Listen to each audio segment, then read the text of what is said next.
Je lui ai dit de se taire, mais il a continué. Alors je suis sortie dans la rue. Quand je me suis retrouvée sur le trottoir, je me suis rendu compte que je ne savais pas où dormir.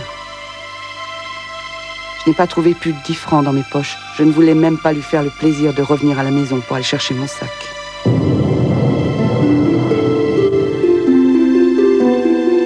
J'ai regardé les fenêtres, éclairées, comme si tout ce qu'il y avait à l'intérieur n'était pas à moi. J'aurais pu être quelqu'un d'autre qui regarderait cette maison par hasard. Le carreau cassé de la fenêtre m'a rappelé notre dernière dispute. Et je me suis dit que cette maison ne pouvait être qu'à moi.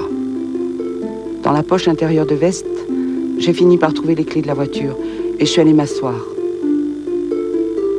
Même en fermant les yeux, je ne savais pas si j'allais réussir à rester toute la nuit dans la voiture. Au bout d'un moment, j'ai vu le vieux voisin qui lui aussi était assis dans sa voiture. C'était un célibataire, il ne s'était donc pas disputé. Il a eu l'air de me voir d'un coup. Puis il est venu vers moi. J'ai hésité un peu parce que j'avais vraiment envie de voir personne. Mais je l'ai laissé venir près de moi. Il m'a expliqué qu'il s'installait tous les soirs dans sa voiture. Il ne voulait pas rater son passage, toujours à la même heure. Je lui ai demandé de quoi il parlait et il m'a dit d'attendre, que j'allais voir. Après quelques minutes, il a montré quelque chose du doigt au coin de la rue.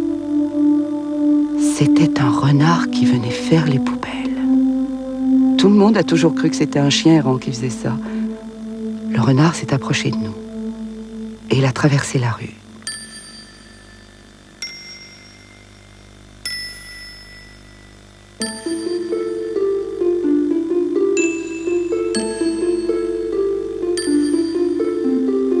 Il a vidé ma poubelle tout près de nous et il est parti. Le vieux était tout excité. Il a dit que c'était la première fois qu'il réussissait à le voir d'aussi près. Et il m'a dit que j'étais très chanceuse. Dès la première fois, j'avais pu le voir de plus près que lui. Il n'avait jamais réussi à le faire.